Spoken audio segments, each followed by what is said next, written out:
Pada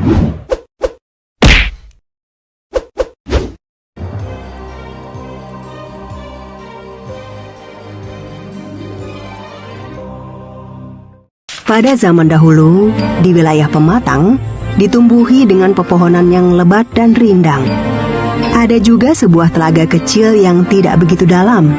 Telaga itu mempunyai air yang jernih. Meskipun musim kemarau, air di telaga itu tidak pernah kering. Di tengah telaga indah itu, hiduplah seorang lelaki muda yang sangat tampan rupawan. Awang Sukma hidup seorang diri, tetapi ia adalah orang yang sangat hebat dan menjadi penguasa di daerahnya, sehingga masyarakat memberinya gelar Datu. Selain berwajah tampan rupawan, Awang Sukma juga pandai meniup suling. Pada suatu hari, keanehan terjadi di daerah tersebut.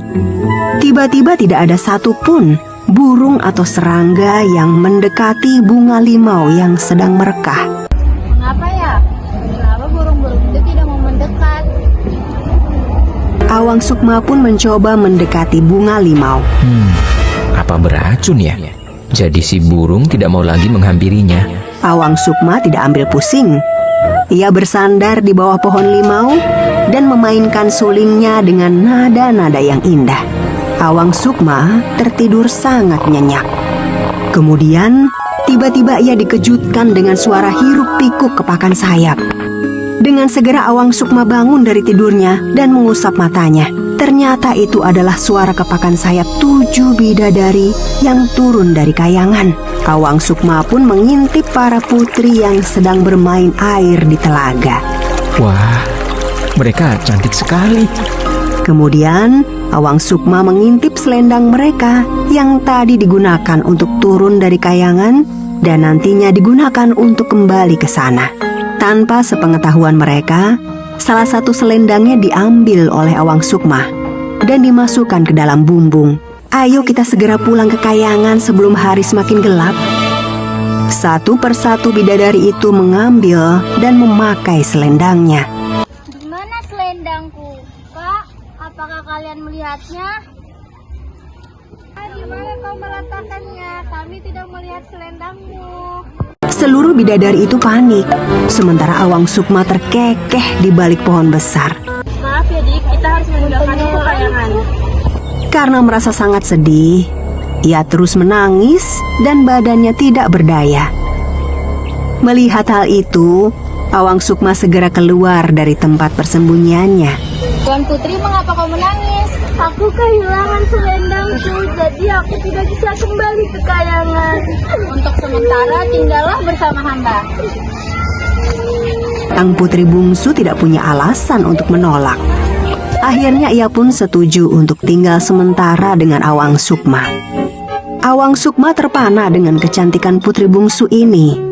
Aku menyukaimu. Maukah kau menjadi istriku? Karena putri bungsu sudah cukup mengenal Awang Sukma, ia pun setuju dan mereka melangsungkan pernikahan. Mereka menjadi pasangan yang sangat serasi. Keduanya adalah orang yang bijak, lemah lembut, dan penyayang. Mereka dikaruniai seorang buah hati bernama Kumalasari. Kau adalah anak yang sangat cantik, sama seperti ibumu. Di tengah kebahagiaan keluarga kecil Awang Sukma, ada satu rahasia besar yang akhirnya terungkap. Sore itu, Awang Sukma sedang tertidur lelah sepulang bekerja. Sementara itu, di lumbung padi, terdengar suara ayam hitam yang ribut di atas bumbung. Hush! Hush! Aduh! Jangan makan padiku! Hush! Apa ya isi bumbung ini? Ini selendangku. Ternyata selama ini suamiku sendiri yang menyembunyikannya, sehingga aku tidak bisa pulang ke kayangan bersama kakak-kakakku. Putri bungsu pun mengenakan selendangnya dan mengambil Kumalasari yang belum genap 1 tahun. Tangisan Kumalasari didengar oleh Awang Sukma. Ia pun bangun dari tidurnya dan mendapati istrinya menggunakan pakaian putri. Rawatlah ia. Jika ia merindukan ibunya, ambillah 7 biji kemiri dan masukkan ke bakul. Lalu goncangkan bakul itu dan lantunkan lagu dari suling kandah. Maka Adinda akan menjumpainya. Adinda, maafkan Kakanda. Dari kejadian itu, Awang Sukma melarang keturunannya untuk memelihara ayam hitam yang dianggap pembawa sial itu. Telaga tempat bertemu Awang Sukma dan putri bungsu itu disebut Telaga Bidadari. Terletak di Desa Pematang Gadung, Provinsi Kalimantan Selatan.